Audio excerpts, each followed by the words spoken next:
மூத்த ஒரு தலைவர் தான். அவரும் கடுமையா பரப்புரை பண்ணாரு, களத்துல குடும்பத்தோடு சென்றுலாம் பரப்புரை. ஆனா அந்த இடத்துல பாத்தீங்கன்னா இத்தனை நாள் திண்டுக்கல் சீனிவாசன் ஒரு ஃப்ரீ பாஸ் மாதிரி இருந்துச்சு. ஆனா ஐ பெரியசாமியோட பையன் ஐபி செந்தில்குமார் இந்த டைம் பழனியில இருந்து திண்டுக்கல்ல வந்து திண்டுக்கல் கொஞ்சம் கேண்டிடேட் ரிஃப்ரெஷிங்கா இருந்திருக்கு. அதனால தான் மக்கள் கொஞ்சம் ஒரு மாத்தி ஓட்டு போட்டிருக்காங்கன்னு பாக்குறேன். நிலக்கோட்டையில் டிஎம்கே நீங்க சொன்ன மாதிரி இப்போ நிக்க மாட்டாங்க, நிக்கிறாங்க. வேடசந்தூர் டிஎம்கே ரிட்டைன் பண்றாங்க, போன டைம் டிஎம்கே ஜெயிச்சது ரிட்டைன் பண்றாங்க. ஆத்தூர் ஐ பெரியசாமி கடந்த தேர்தலே 1 லட்சம் வாக்குகள், அவர் தான் அதிகப்படியான வாக்கு, அதனால அவர் அப்படியே அந்த ரிட்டைன் பண்றாரு. அதான் ஒட்டஞ்சத்திரம் மட்டும் கொஞ்சம் சர்ப்ரைசிங்கா இருக்கு. ஒட்டஞ்சத்திரம் இவருன்னு நினைக்கிறேன், சக்கரபாணி நினைக்கிறேன், அமைச்சர் சக்கரபாணி. அங்க 2 சிட்டிங் அமைச்சர்கள் அப்படியே ரிட்டைன் பண்றாங்க. சக்கரபாணியும் ஐ பெரியசாமியும். அவரோட மகன் ஐபி செந்தில்குமார் வந்து திண்டுக்கல்ல நிக்கிறாரு. வேடசந்தூர் எப்படி பாக்க இந்த பெல்வெதர் கான்ஸ்டிட்யூன்சி கான்செப்ட் இப்ப ஏதாவது நம்ம ரீவிசிட் பண்ண வேண்டியதுடா. எங்க எலெக்ஷனை ரீவிசிட் பண்ணனுங்க. கம்ப்ளீட்டா reset to politics, electoral politics தமிழ்நாட்டுல கம்ப்ளீட்டா ரீசெட் ஆயிருச்சு. அதனால இப்ப நம்ம பெல்வெதர் எல்லாம் கிடையாதுங்க. அதுல இன்னொன்னு அம்சம் பார்த்தோம்னா, தென் மாவட்டம் மதுரைக்கு அந்த பக்கம் அப்படின்னு தென் மாவட்டத்தில் எடுத்தா திண்டுக்கல் இப்படி இருக்கு இல்லையா, அப்படியே சிவகங்கை பார்த்துருவோம். இப்ப சிவகங்கை எப்படி பெர்ஃபார்ம் பண்ணுதுன்னு பாத்தீங்கன்னா அது வேறு விதமா இருக்கு. நீங்க இப்ப ஒரு மண்டலம்னு கூட பார்க்க முடியாது. சிவகங்கை மாவட்டத்தில் தாவேகாவோட ஆதிக்கம் இருக்குது. தமிழக வெற்றிகள் வந்து அங்க இருக்கக்கூடிய 4 தொகுதிகளுமே தாவேகா முன்னிலை வைக்கக்கூடியதை பார்க்கிறோம். சிவகங்கையில தான் அமைச்சர் பெரியகருப்புடைய தொகுதியும் வரக்கூடியதாக. போன டைம் 3-4 சிவகங்கை, காரைக்குடி, திருப்பத்தூர், மானாமதுரை இந்த 4லையுமே தாவேகா முன்னிலை. திருப்பத்தூர்ல தான் பெரியகருப்பன் போட்டிடுறாரு, அங்க அவரு பின்னடைவை சந்திக்கிறாரு. காரைக்குடி உங்களுக்கு தெரியும் 4 முனை போட்டி, அதுல வந்து டாக்டர் பிரபு முன்னாடி இருக்கிறாரு. 3வது இடத்துக்கு தான் நாம் தமிழர் கட்சியினுடைய தலைமை ஒருங்கிணைப்பாளர் சீமான் போறாரு. 2வது காங்கிரஸ் கட்சியினுடைய மாங்குடி, 4வதாக அமமுகவுடைய வேட்பாளர் போறாரு. அப்ப இந்த சிவகங்கை நீங்க வந்து மதுரையில இருந்து இப்ப தென் மாவட்டத்துல திண்டுக்கல் சிவகங்கை பெரிய வித்தியாசத்தை நம்ம பார்த்துட முடியாது. எல்லா காரணிகளையும் நம்ம ரவீந்திரநாத் சாமிட்ட கூட கேட்கலாம். ஒருவேளை சமூக காரணிகள் மற்ற விஷயங்கள கூட பெரிய ரஷ் பண்ணி கருத்து சொல்ல முடியாது. திண்டுக்கல்ல 2 தொகுதியும் தோத்துதுன்னா பழனி சிபிஎம், நத்தம் வந்து கூட்டணி கட்சி. அந்த 2 கட்சியிலும் அந்த 2 தொகுதியிலும் அதிமுக சேர்த்திருக்காங்க, மற்றதுல 4 சேர்த்திருக்காங்க. ஹோல் மேனேஜ்மெண்ட் எல்லாம் பவர்ஃபுல்லா இருக்கக்கூடிய இடம். அங்க வந்து தாவேகாவுக்கு ரைஸ் ஆகி நான் அந்த இடத்துல என்னன்னா இப்ப தாவேகா அங்க வந்து இப்ப சிவகங்கையில மொத்தமா முன்னிலை இருக்கக்கூடிய இடத்துல இருந்து திண்டுக்கல்ல திமுக அதிமுக இருக்குதா அப்படிங்கிறதுக்காக திண்டுக்கல் திமுக அதிமுக தான் இருக்குது. அது அதிமுக 2 திமுக கூட்டணி கட்சியான சிபிஎம்ஐயும் இவர் கே செல்வகுமாரையும் தோற்கடிச்சிருக்காங்க. நத்தத்துல தோற்கடிப்பாங்க. இன்னொரு முக்கியமான மாவட்டத்தையும் பார்த்துடலாம். நம்ம சுத்தி இருக்கிற மாவட்டத்தை பார்த்துட்டோம். சென்ட்ரா தென் மாவட்டத்துடைய மையப்புள்ளி மதுரை, அது எப்படி இருக்குன்னு பார்த்துடலாம். தென்காசிக்கு போயிட்டாங்க. நம்ம இங்க அங்க போயிட்டு ரிட்டர்ன் வரணும் பஸ். முதல்ல மதுரையை பார்த்துடலாம். மதுரை பார்த்துட்டு தென்காசி போயிடலாம். மதுரை ஒரு முக்கியமான மையப்புள்ளியாக இருக்கிறதுனால மதுரையிலையும் தாவேகாவுடைய ஆதிக்கம் இருக்கிறது. இது ஒரு அர்பன் ஏரியான்னு நம்ம சொல்ல முடியும். ஆனால் மதுரையுடைய 10 தொகுதிகளில் 7ல் தாவேகா முன்னிலை வைக்கிறது அப்படிங்கிறத பார்க்குறோம். மதுரையுடைய மொத்தமாக 10 தொகுதிகள் இருக்கிறதுல சோழவந்தான், உசிலம்பட்டி, திருப்பரங்குன்றம், மதுரை மத்தி, மதுரை மேற்குல தாவேகா முன்னிலை அப்படிங்கிறத பார்க்குறோம். இதில் மதுரை மத்தியும் மதுரை மேற்கும் முக்கியமான தொகுதிகளாக நம்ம பார்க்குறோம். இங்கேயும் தாவேகா தான் முன்னிலை வைக்கிறது. மதுரை மத்தியில் திரு பிடிஆர் பழனிவேல் தியாகராஜன் போட்டியிட்டாரு, அங்கே சுந்தர்சி அவர் எதிர்த்து போட்டியிட்டாரு. அந்த 2 பேரையும் தாண்டி அங்கே தாவேகா முன்னிலை வைக்கிறது. மதுரை மத்தியில் பிடிஆர் பழனிவேல் தியாகராஜன், சுந்தர்சி 2 பேரும் அறிமுகமானவர்கள். 2 பேருக்கும் பெரிய ஈர்ப்பு இருக்குன்னு பார்த்தா போட்டி வந்து 2 பேருக்கு தாண்டி 3வதா தாவேகா முன்னிலை அப்படிங்கிறத பார்க்குறோம். அந்த சார்ட்டை கூட பார்த்தலாம் குயிக்லி.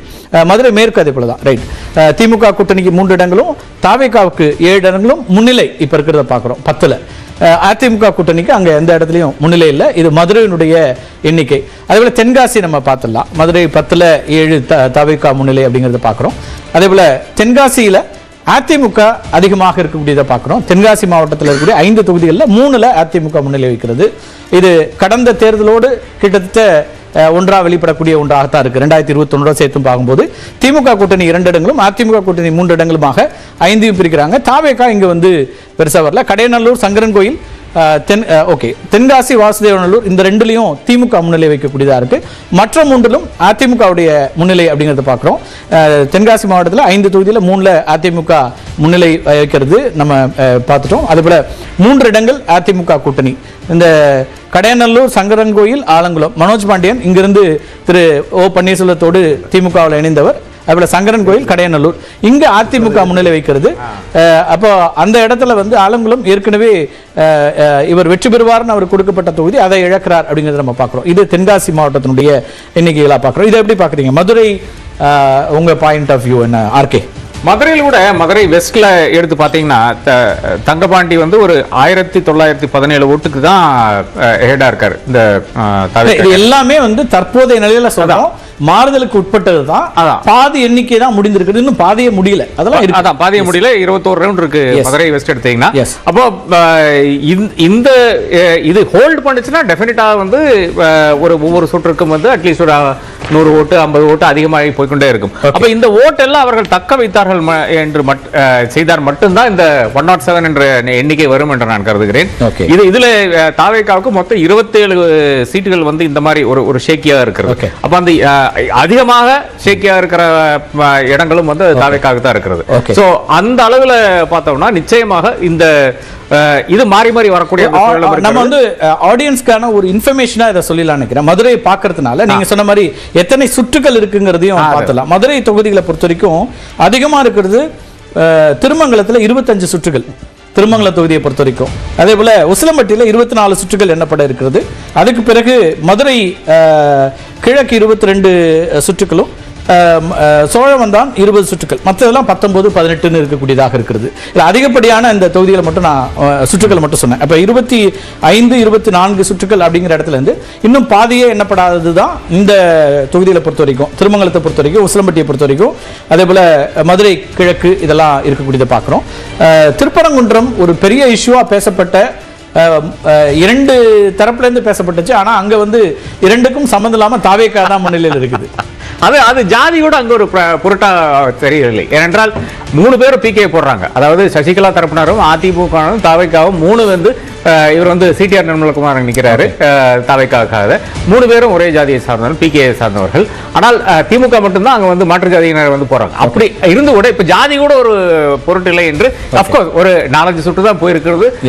ஒருவேளை இந்த மைனாரிட்டி ஏரியாஸ்க்கு வரும்போது ஒருவேளை வந்து மாறக்கூடிய வாய்ப்பு இருக்குது. அப்படி இருந்தாலும் திருப்பரங்குன்றத்தை பொறுத்த வரைக்கும் அங்க ரொம்ப ஸ்ட்ராங் ஹோல்டு வந்து திரு ராஜன் செல்லப்பாவுக்கு இருக்கும். ஆமா, அதை கடந்து இப்போதைய சூழல்ல தாவேகா அங்க முன்னிலை, அவர் திரு சிடிஆர் நிர்மல்குமார் வந்து அங்க முன்னிலை வைக்கிறார். நம்ம புரிதல் எப்படி இருந்துன்னு பாத்தீங்கன்னா, இந்த பிகே ஓட்ஸ் வந்து 3ஆ பிரிஞ்சு விட்டால் ராஜன் செல்லப்பாவுக்கு கணிசமான இடம் மேட்டர் போகும். அதே மாதிரி சிடிஆர் நிர்மல்குமார் ஒரு நல்ல ஒரு வாக்கள் எடுப்பார் என்றால் நிச்சயமாக திமுக வந்து அந்த அதர் காஸ்ட் போலரைசேஷன்ல வந்து வந்துடலாம் அப்படின்னு ஒரு புரிதல் இருந்தது. அந்த புரிதல் இப்போ வந்து டர்ன் டவுன் இட்ஸ் ஹெட் மொத்தமா.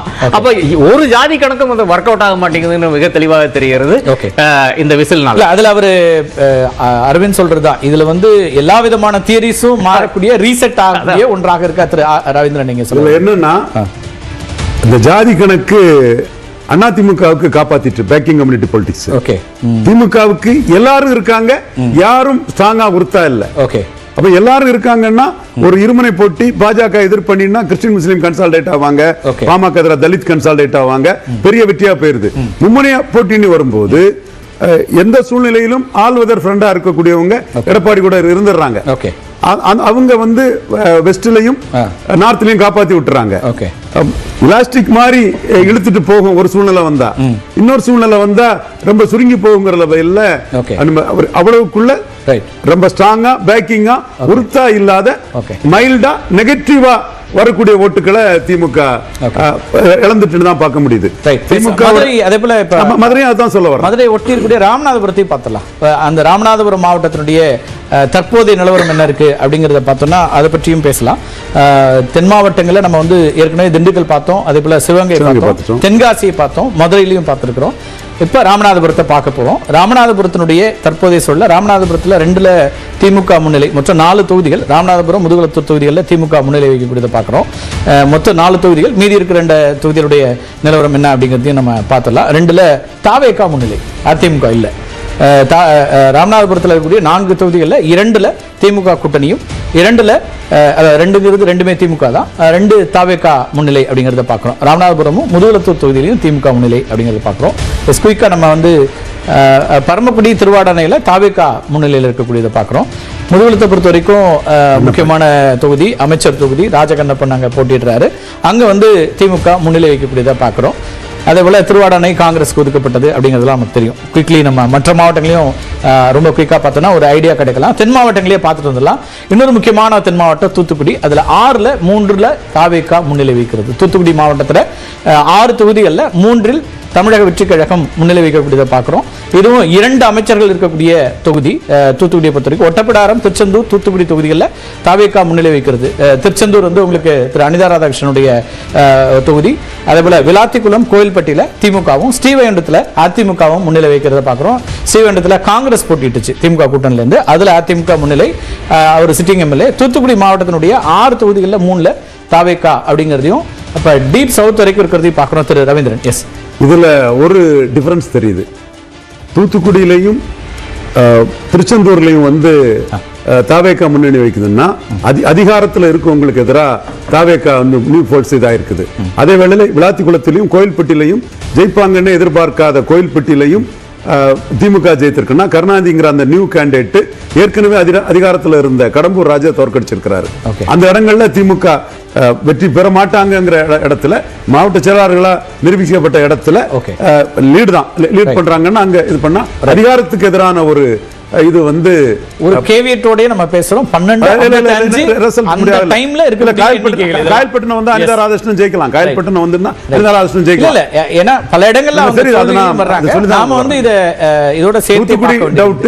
இது தூத்துக்குடி மாவட்டத்தை பொறுத்த வரைக்கும் 6 தொகுதிகளில் 3ல் தாவேகாவும், 2ல் திமுகவும், 1 தொகுதியில் அதிமுகவும் முன்னிலை வைக்கிறது தற்போதைய சூழலை பார்க்குறோம்.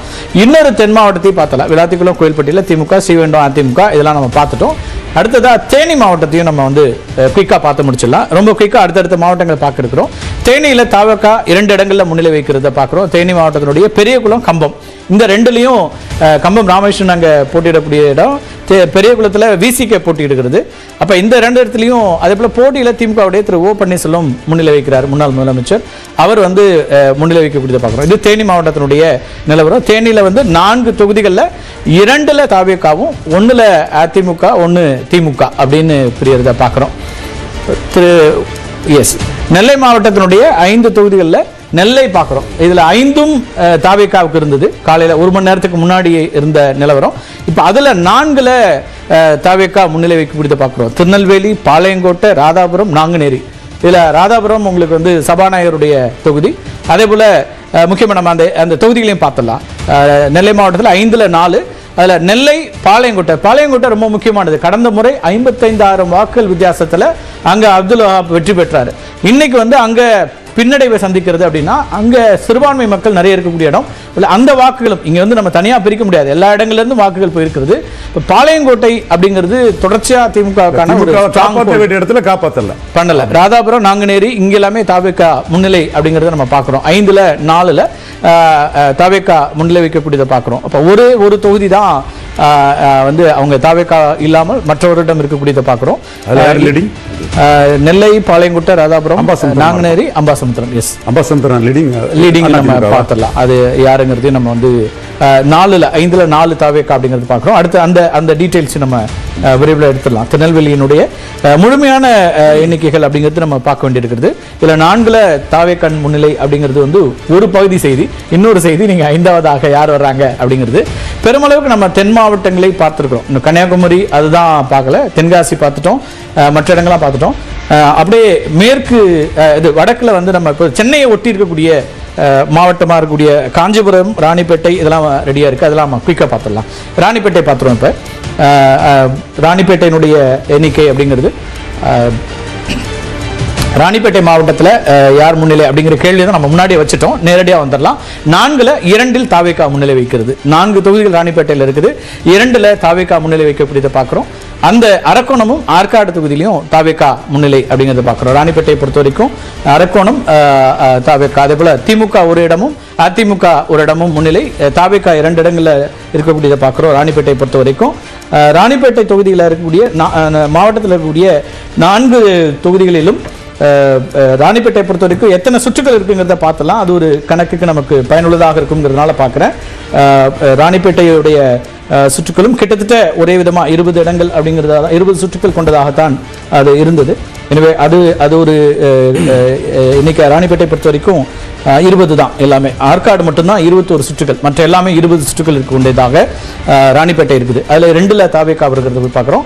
அடுத்ததா ராணிப்பேட்டையில் அமைச்சர் காந்தி போட்டிருக்கார், அங்கே மட்டும் அவர் முன்னிலை வைக்கக்கூடிய இடம். காஞ்சிபுரத்தில் தாவேகாவுடைய ஆதிக்கம் அப்படிங்கிறது நம்ம ஏற்கனவே பார்த்தோம். சென்னையை ஒட்டி திருவள்ளூர், காஞ்சிபுரம், இந்த 4 தொகுதிகளிலுமே தாவேகா காஞ்சிபுரத்தில் முன்னிலை வைக்கிறது.